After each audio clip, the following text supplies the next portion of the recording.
Good morning friend, welcome to you all in my channel doctor Anshuman Suman. आशा करते हैं आप लोग सभी अच्छे होंगे, स्वस्थ होंगे और अपने लक्ष्य के प्रति एकाग्र होंगे।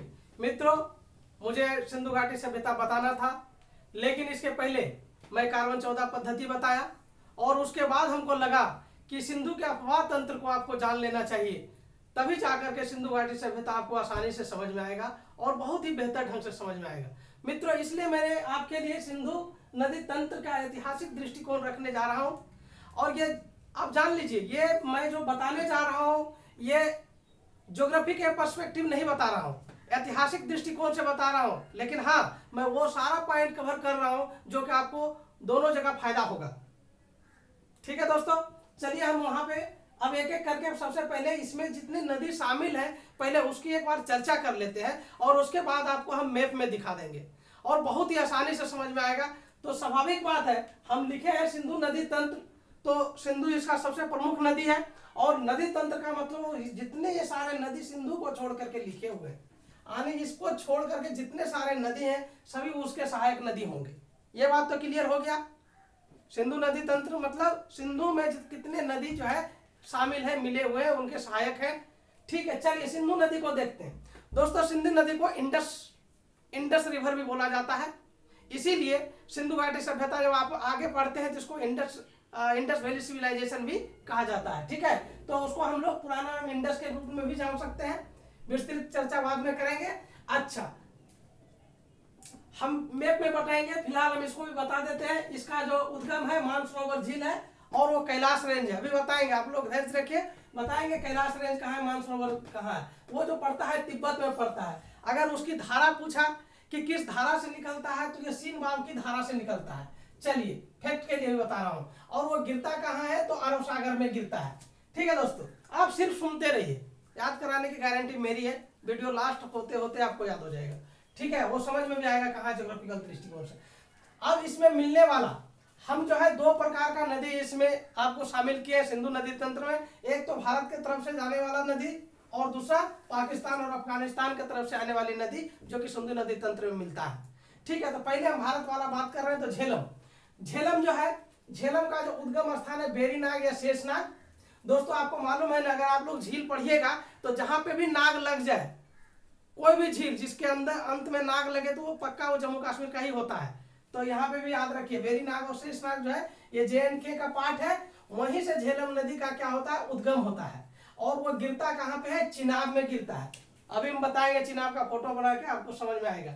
और चलिए इसका ऐतिहासिक पृष्ठभूमि पहले जानते हैं झेलम का। झेलम को वितस्ता भी कहा जाता है। दोस्तों, यही वितस्ता नदी है जब सिकंदर और भारत के राजा पोरस से लड़ाई हुआ था, और इसी के लिए इसको वितस्ता का युद्ध भी कहा जाता है। और इसी झेलम नदी को हाइडे स्पीच भी कहा जाता है, इसीलिए उस युद्ध को हाइडे स्पीच का भी युद्ध कहा जाता है। काफी इंपॉर्टेंट ये युद्ध है और कई बार एग्जाम में पूछा गया है, हम बताएंगे। ठीक है, तो ये सिकंदर और पोरस की लड़ाई हो रहा है, ये हाइडे स्पीच का युद्ध यही नदी है। चलिए चिनाब नदी के बारे में जानते हैं। तो चिनाब नदी का जो है पुराना नाम अस्कनी है और ये निकलता है बारालाचा दर्रा। ठीक है दोस्तों, अब ये वाला तीनों देख लीजिए एक ही साथ में, चिनाब, रावी और ब्यास। ये झेलम तो देख लिए कि जम्मू कश्मीर से निकला था। ये चिनाब, रावी और ब्यास जो है तीनों हिमाचल प्रदेश से निकलता है। दोस्तों, तीनों कहां से निकलता है, हिमाचल प्रदेश से। पहले आप राज्य जान लीजिए, अपने बार लोकेशन भी याद हो जाएगा। तीनों हिमाचल प्रदेश से निकलने वाला है। तो दर्रा अगर पूछा जाए तो इसको बारालाचा दर्रा है और ये मिलता कहाँ है तो सिंधु नदी में मिल जाती है चिनाब। ठीक है, क्योंकि ये सिंधु का ही पार्ट है, आप देखते जाइएगा। लेकिन यहाँ पे आपको हम चिनाब दिखाए हैं, ये फोटो में दिखाएंगे तो आपको पिक्चर दिखाएंगे, आपको बहुत स्पष्ट समझ में आएगा। क्योंकि इस एरिया का आने की भारत के तरफ से जितने भी नदी है इसमें जाएगा, उसमें चिनाब लगभग बीच में आएगा और सबसे प्रमुख नदी चिनाब आएगा। इसीलिए ऊपर से और नीचे से जितने नदियां आती है चिनाब में जाके मिल जाता है, और तब जाकर के वो सिंधु में यहाँ पे मिलेगा, हम बताएंगे। चलिए, तो चिनाब नदी हो गया। रावी का जो रावी जिसको लाहौर नदी भी बोला जाता है, लाहौर नदी, लाहौर जो शहर भी है इसी नदी के किनारे बसा हुआ है।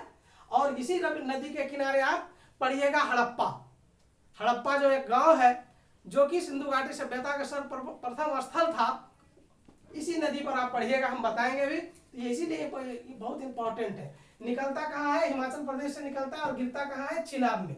तो चिनाब में क्यों गिरता है वो हम बता दिया आपको, क्योंकि चिनाब जो है यहाँ इस एरिया का सबसे प्रमुख नदी है। ठीक है, अब आइए ब्यास। तो ब्यास को बिपाशा भी कहा जाता है, ये भी रोहतांग दर्रा से निकलता है और गिरता कहाँ है, सतलज में, अभी फिगर में बताएंगे हम। ठीक है, और सतलज ये जो निकलता है ये कैलाश रेंज मानसरोवर से ही निकलता है। ठीक है दोस्तों, तो मानसरोवर से निकल करके पीना कहा जाता है, या तो चिनाब में कह सकते हैं उसको, या तो डायरेक्ट सिंधु में कह सकते हैं। कई लोग चिनाब लिखते हैं तो कई लोग बोलते हैं कि सतलज डायरेक्ट सिंधु में मिलता है। तो चलिए यहाँ पे है, इसके बारे में हम अब एक एक करके पढ़ेंगे। ये स्वात है, पाकिस्तान का इस एरिया से निकलता है, काबुल अफगानिस्तान से आके मिलता है, फिर कुर्रम और फिर गोमल। अभी एक एक करके आपको हम फिगर में बता देंगे, फिगर में बताएंगे, आपको काफी आसानी ढंग से, आसानी से समझ में आ जाएगा कि कौन सा अब नदी कहाँ से कैसे मिल जाता है। अब देखिए यहाँ पे दोस्तों, अब ध्यान से दीजिए, जितना हम बोले वो सब अपने आप यहाँ कवर हो जाएगा। आप अगर भूल जाए उसको तो भी कोई समस्या नहीं है। ये देखिए, ये जो रेखा है, देखिए, चलिए हम अब इसको डबलिंग कर देते हैं आपके लिए इजी करने के लिए। ये देखिए, ये जा रहा है दोस्तों, समझते जाइए, ये है सिंधु नदी। ये क्या है, ये सिंधु नदी है, समझ गए? यहां तक में किसी को समस्या नहीं हुआ होगा। कहां से निकला, मानसरोवर झील है ये। ठीक है दोस्तों, मानसरोवर झील से निकला है, मानसरोवर झील देख लीजिए, यहीं से, यही है मानसरोवर झील। ये एरिया कहाँ पड़ता है, तिब्बत में पड़ता है दोस्तों। कहाँ पड़ता है, तिब्बत। हालांकि अभी तिब्बत नाम का कोई मतलब ये चीन के अधीन हो गया है, लेकिन अभी तिब्बत समझ लीजिए, तिब्बत से निकलता है यहाँ से। चलिए, जब इसकी तिब्बत के यहाँ से नदी निकलने की बात हुआ है तो कुछ एक्स्ट्रा जानकारी देता हूँ। इसके पूरब में जो निकलता है, यहीं से निकलता है ब्रह्मपुत्र नदी, जिसके बारे में आप लोग बहुत अच्छा से जानते होंगे। ब्रह्मपुत्र नदी यहीं से निकलता है। तो एक देखिए, ऊपर से निकल गया सिंधु, आगे से निकल गया ब्रह्मपुत्र, और यहां से निकलता है सतलज। ठीक है दोस्तों, और ये जो रेंज है, इस रेंज का नाम है कैलाश रेंज, यानी कैलाश श्रेणी। तो अब आप लोग समझिए, अगर आप लोग से कैसे भी क्वेश्चन पूछे जाएगा, अगर वो झील पूछा जाएगा, अगर सतलज नदी कहां से निकलती है, अगर झील पूछा जाएगा तो राकस्तान होगा, इसको बोलते हैं राकस्तान झील। और अगर रेंज पूछा जाएगा तो कैलाश रेंज। तो जो डायरेक्ट आप लोग वनडे में पढ़ते थे, बड़ा कंफ्यूजन होता था, कहीं लिखा जाता था कैलाश रेंज से निकलता है, कहीं राकस्तान से निकल जाता है। लेकिन आप समस्या समझ में आ रहा है ना, कि अगर रेंज पूछा जाएगा तो कैलाश रेंज होगा, लेकिन यहाँ तो झील, बहुत सारे झील होंगे छोटे मोटे रेंज में। तो एक मानसरोवर झील से निकल गया सिंधु, राकस्तान से निकल गया सतलज। उसी प्रकार से ब्रह्मपुत्र के बारे में बाद में चर्चा करेंगे, लेकिन रेंज कैलाश रेंज होगा। अभी तक समझ में आया इतना? अब आइए कि ये यहाँ से निकलता है, कौन, सिंधु नदी निकलता है, और ये लद्दाख दोस्तों, ये लद्दाख से होकर, लद्दाख श्रेणी, आपको श्रेणी के बारे में एक दिन क्वेश्चन पूछे थे, आज श्रेणी भी हम आपको क्लियर कर देंगे। लद्दाख श्रेणी से होकर के बाल्टिस्तान गिलगिट, बाल्टिस्तान और गिलगिट जो अभी काफी चर्चा में है, अभी बाल्टिस्तान गिलगिट, अगर मौका मिलेगा तो हम इस पर एक वीडियो बनाएंगे। ये बहुत ही अभी ये कह सकते हैं कि चर्चा का विषय है बाल्टिस्तान गिलगिट। पाक ऑक्युपाइड कश्मीर में ये बाल्टिस्तान गिलगिट आता है, तो यहीं से लद्दाख होते हुए ये कहा जाता है, ये अरब सागर में गिरता है। लद्दाख में इसको, यानी कि सिंधु नदी को रिवर ऑफ लायन भी बोला जाता है।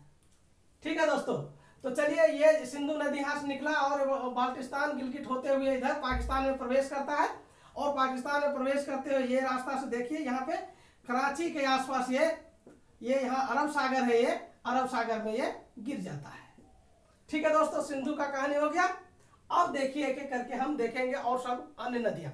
और नदियां में हम सबसे पहले अब झेलम देखते हैं। ये जो है सीरीज में ही है, ये सीरीज भी हम आपको याद करवा देंगे, आप देखते रहिएगा, सीरीज भी याद करवाएंगे। ये मान लीजिए झेलम है, झेलम निकलता है बेरीनाग से। बेरीनाग कहाँ है, जम्मू कश्मीर में, यहाँ से बेरीनाग से निकलता है और इस प्रकार से यहाँ आता है। ठीक है, यहाँ आ गया। उसके बाद हम बताएंगे, अब दूसरी बात जो है, दूसरा चिनाब निकलता है। चिनाब का रास्ता कहाँ, बारालाचा दर्रा, हिमाचल प्रदेश। हिमाचल प्रदेश से अगर निकला, इस प्रकार से निकलता है और ये यहाँ पे आता है। देखिए, जैसे ही यहाँ पे आता है, ये वाला नदी जो है इसमें आके मिल जाता है।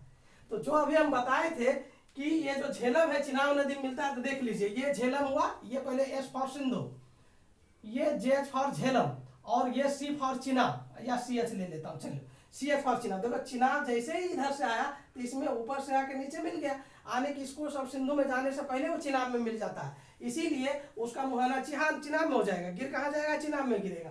आगे आइए, चिनाब के बाद हम लोग देखेंगे रावी। रावी रोहतांग दर्रा में हिमाचल प्रदेश से ही, ठीक है। तो रोहतांग दर्रा इस प्रकार से रावी आता है और यहाँ पे आ जाता है। तो अब देखिए ये चिनाब तो चला ही आ रहा था, तो ये देखिए चिनाब में आके गिर जाता है।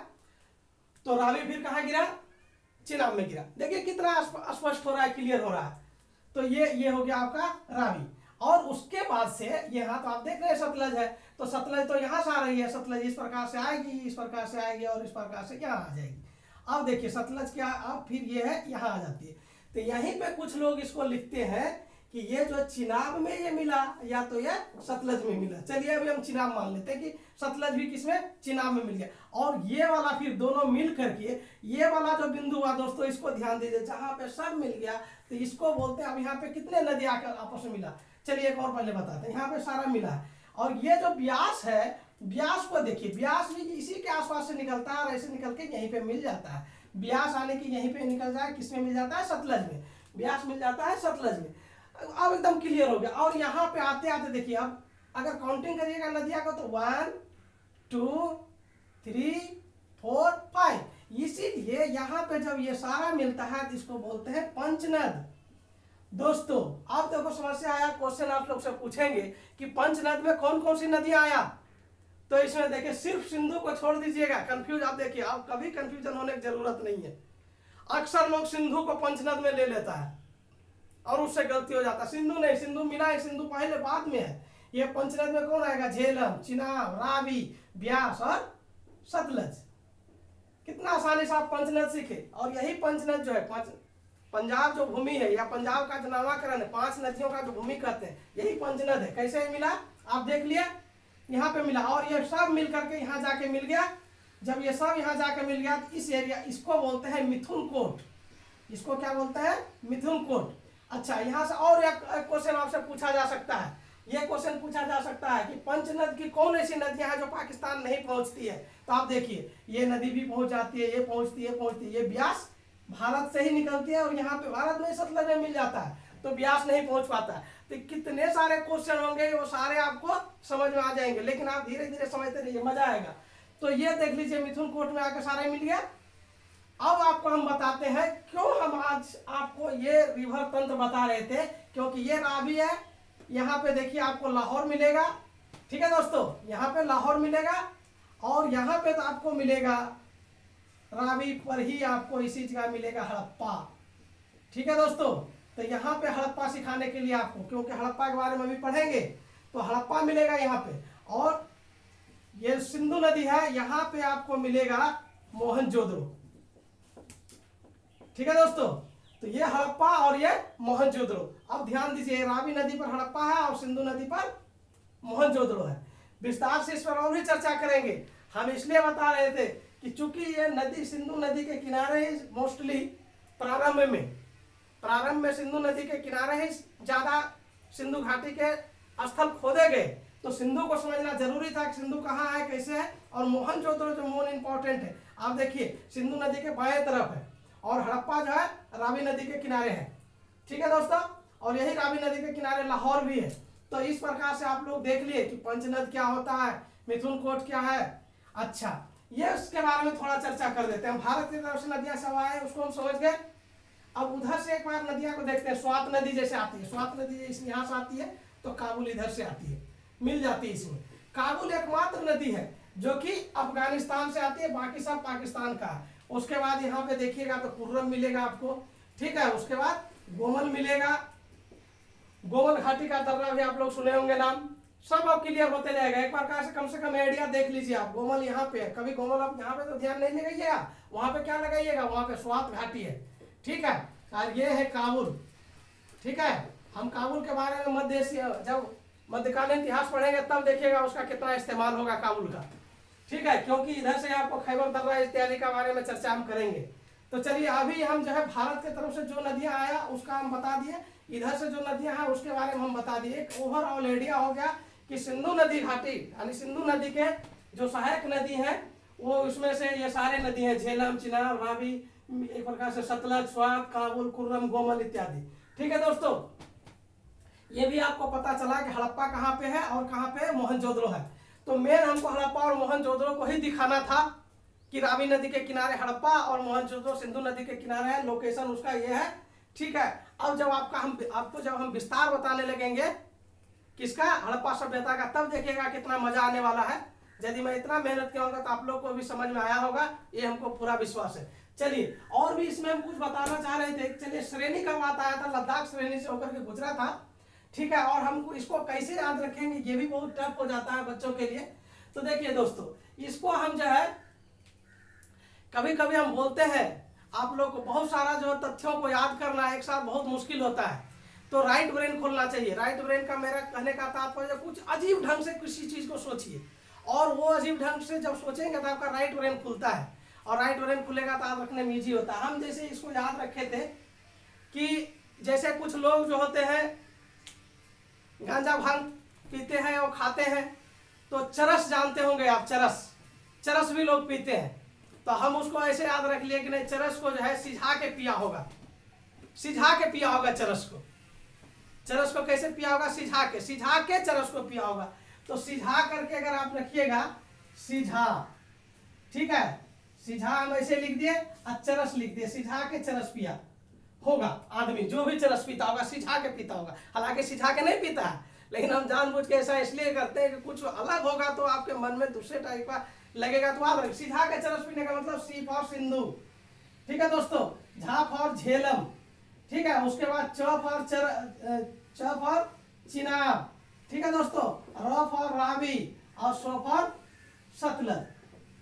यदि इसको ऐसे याद कर लीजिएगा तो ये सतलज के ऊपर थोड़ा सा व्यास रहेगा और बाकी सारे हो गए सीरीज में। सिझा के चरस भी लीजिए, हो जाएगा यार। ठीक है, अच्छा, ये हो गया नदी का सीरीज, देख लिए, सिझा के चरस पिया होगा कोई भी आदमी। चरस पीने वाला ज्यादा लोग ये होता है, कुछ ना कुछ प्रयोग करता है। ठीक है, तो वो सिझा के ही पी गया। चलो, सिझा के चरस पिया है, पांचों हो गया यार। अब जो हम श्रेणी की बात कर रहे थे कि आपको श्रेणी के बारे में बताएंगे, तो चलिए श्रेणी के बारे में बताने के लिए ऐसे आपको हम लिख दें। अगर चीन की तरफ से देखेंगे तो एक होता है क्युनलुन श्रेणी होता है सब ऊपर में, ठीक है। उसके बाद होता है काराकोरम, क्या होता है, काराकोरम श्रेणी। उसके बाद होता है लद्दाख श्रेणी, ठीक है। उसके बाद होता है जास्कर श्रेणी, ठीक है दोस्तों। और उसके बाद होता है पीर पंजाल श्रेणी, ठीक है। और लास्ट में होता है धौलाधर श्रेणी। अब इसको भी याद करना है, और ये बहुत इंपॉर्टेंट है। तो ये दोनों ही चीज जो है बहुत इंपॉर्टेंट है, बार बार इस्तेमाल और बार बार एग्जाम में पूछा जाता है। तो चलिए, आज ये दोनों जब चीज सीखिएगा तो बहुत ही मजा आएगा आपके जीवन में, क्योंकि इसका इस्तेमाल बहुत जगह होगा। कैसे सीखिएगा पता है, आप जानिएगा पहाड़ पर्वत होता किस लिए, साधु संत के लिए। साधु संत जाएगा, है कि नहीं, पहाड़ पर्वत को साधु संत जाएगा और जाप मंत्र करता है, ध्यान इत्यादि लगाता है कि नहीं। तो हम कैसे याद रखें वो हम बताते हैं। ऐसे देखिएगा कि कोई साधु जाता है पहाड़ पर, साधु, ठीक है, काला जाप करता है। काला जाप आप लोग जानते हैं, काला टीका के लिए करता है, ठीक है। कैसा जाप करता है, काला जाप करता है और ध्यान लगाता है। काला जाप करता है और ध्यान लगाता है। चलिए, हम ऊपर में लिख देते हैं इसको, ठीक है दोस्तों, ऊपर में आपको लिख देते हैं, नहीं तो आप लोग को इसको हम मिटा देते हैं फिलहाल, और यहाँ पे करेंगे तो आपको जो और ज्यादा इजी हो जाएगा। साधु, ठीक है, काला जाप, ठीक है, करता है और ध्यान लगाता है।